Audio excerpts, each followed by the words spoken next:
ကထက်ရေကနေထွက်သွားပါတယ်သူတို့ထွက်သွားတာနဲ့ကျွန်တော်အမက်ကသတင်းစကားတွေနားထောင်ခြင်းစိတ်နဲ့ကျွန်တော်နားကိုကတ်လာပါတယ်ဒီကောင်မလေးစုဝင်တွေကဘယ်တော့မှမမူဘူးပြောပါဘူးမင်းတို့နှစ်ယောက်ကြားမှာတကယ်ပါရီဖြစ်နေလဲကောင်မလေးစုဝင်တွေကဘယ်တော့မှမမူဘူးပြောပါဘူးမင်းတို့နှစ်ယောက်ကြားမှာတကယ်ပါရီဖြစ်နေတာလဲတဲ့ကျွန်တော်ခေါင်းခါလိုက်ပါတယ်ဘာမှမဖြစ်ပါဘူးစွန်းချမ်းကနည်းနည်းရိုင်းသွားတာဖြစ်နိုင်တယ်သူဘလို့တုတ်ပြန်ရမှန်းမသိတာပါတယ်ကျွန်တော်အမက်ကပို့ပြီးတိကျင်နေရေးမဲ့ကျွန်တော်ကလက်ကပြပြီးသူ့ကိုမောင်းထုတ်လိုက်ပါတယ်ညစာစားပြီးတာနဲ့ကျွန်တော်ပွဲကနေထွက်သွားဖို့အကြောင်းပြခဘေးမှာမီရှူမီပန်းတွေပြစ်ဖို့စုဝေးနေကြပါတယ်ကျွန်တော်တိုက်ခန်းသားရောက်လာတော့စုဝွန်ကိုတွေးလိုက်ရပါတယ်ကျွန်တော်အိမ်ထဲကိုမြန်မြန်ဝင်ဖို့ခြေလမ်းတွေမြင်လိုက်ပေမဲ့သူကကျွန်တော်ကိုတားလိုက်ပါတယ်ကျွန်တော်ရှောင်ဖို့ကြိုးစားပေမဲ့သူကကျွန်တော်ကိုအတင်းအကျပ်ဆွဲဖက်လိုက်ပါတယ်တိတ်ဘဝကအဖြစ်အပျက်တွေမကြုံခဲ့ရဘူးဆိုရင်ဒီနိုးအေးထွေးတဲ့ပူဖက်မှုကိုကျွန်တော်တန်ဖိုးထားမိမှသိချပါတယ်ဒါပေမဲ့ဒီဘဝမှာတော့ကျွန်တော်သူ့ကိုအေးဆက်စွာတန်းထုတ်လိုက်ပါတယ်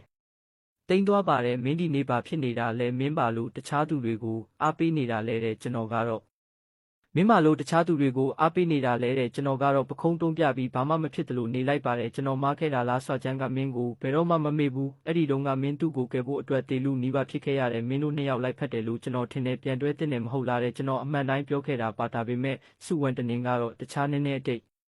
ဒါရင်တယောက်က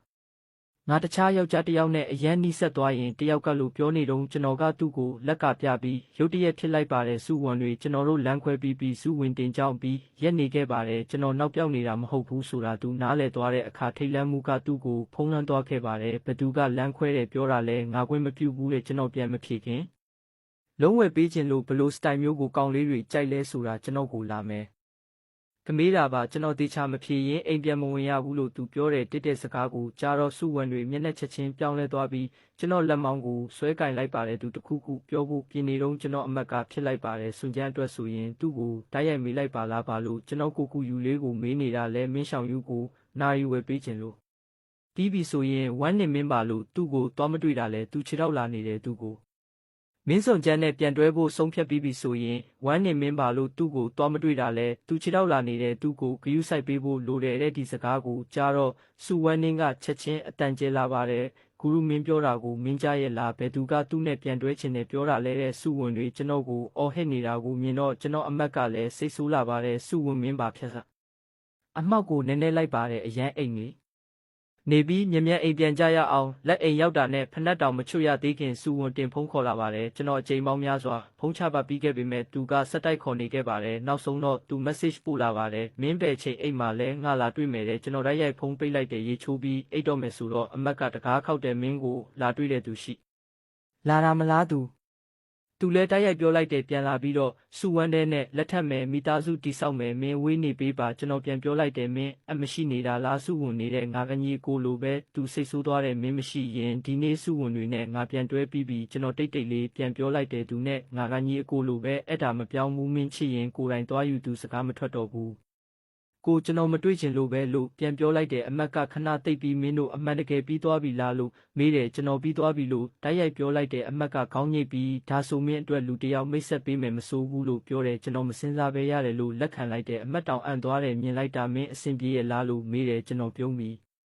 ကျွန်တော်မတက်ဘူးစာပို့လာတဲ့မင်းပါဖြစ်နေတာလဲငါတို့မပြောပြီးမပြီးသေးဘူးကျွန်တော်မပြန်ဘူးနေ့လက်ပတ်မှာလဲထက်ခေါ်တယ်ထက်မတက်ဘူးနောက်ဆုံးမှာမင်းဒီလိုလုံးဝမဖြစ်သင့်ဘူးလို့ပို့လာတယ်ကျွန်တော်ကြည့်ပြီးဘဲပိတ်လိုက်တယ်အဲ့ဒီနေ့ညမှာအမက်ကပြောထားတဲ့မင်းကလေးနဲ့တွေ့ဖို့အချိန်သတ်မှတ်လိုက်တယ်ကျွန်တော်လည်းမစင်စားတော့ဘူးဓာတ်ရိုက်သွားဖို့ဆုံးဖြတ်လိုက်တယ်စားသည်အခုအလုပ်ဘာလုပ်နေလဲကျွန်တော်လေးနဲ့ပြန်ပြောလိုက်တဲ့နှစ်ယောက်ကြားမှာအခြေအနေတက်တာသွားတယ်သူမကလည်းသူ့အလုပ်အကြောင်းပြောတယ်နေ့တိုင်းအလုပ်များပေမဲ့စိတ်ကြည်နက်တယ်လို့ပြောတယ်ကျွန်တော်ကြားနေရင်စိတ်ထဲမှာတခုခံစားရတယ်ဒီလိုတည်ငြိမ်တဲ့လူမျိုးနဲ့ပဲနေချင်တယ်လို့အစားတွေတဖြည်းဖြည်းရောက်လာတယ်သူမကကျွန်တော်အတွက်မုံတစ်ခုရွေးပေးတယ်ကျွန်တော်လည်းပြန်ပြီးရေးပေးရှိတယ်ဒါပေမဲ့အခုတော့မရှိတော့ဘူးလို့ပြောလိုက်တယ်သူမကမေးမနေတော့ဘူးခေါင်းညိတ်ပြီးပြုံးလိုက်တဲ့အချိန်ကြာလာတော့စကားတွေပိုလွယ်လာတဲ့အတူရှိရတာမပင်ပန်းဘူးကျွန်တော်တောင်းစိတ်ထဲမှာတွေးလိုက်တယ်ဒီလိုမျိုးကပဲတင့်တော်တာလားလို့အဲ့ဒီအချိန်မှာပဲအကျွင်းဝင်အတန်တစ်ခုကြားရတယ်မင်းဒီမှာဘာလုပ်နေတာလဲကျွန်တော်ပြန်လဲကြည့်လိုက်တော့စူဝမ်းနှင်းသူမှမျက်နှာမကောင်းဘူးတိုက်ရထိုင်နေရတဲ့ဒီမှာကနေပြဿနာစတင်သွားတာပဲစားတောက်ဆိုင်ထဲမှာအခြေအနေဆိုးလာတဲ့လူတွေဝိုင်းကြည့်နေကြတယ်စူဝန်တင်ကမလျှော့ဘူးကျွန်တော်ကိုဆွဲပြီးထွက်ခိုင်းတယ်ငါနဲ့ထွက်ပြောရမယ်လို့ပြောတယ်ကျွန်တော်လက်ကိုဖြုတ်ပြီးပြောစရာမရှိတော့ဘူးလို့ပြန်ပြောလိုက်တယ်သူမှမယုံနိုင်တယ်လို့ကြည့်တယ်မင်းတကယ်အဆုံးထိဒီလိုပဲလုပ်မယ်လားလို့မေးတယ်ကျွန်တော်တို့အဆုံးသက်ပြီးသားလို့တိုက်ရိုက်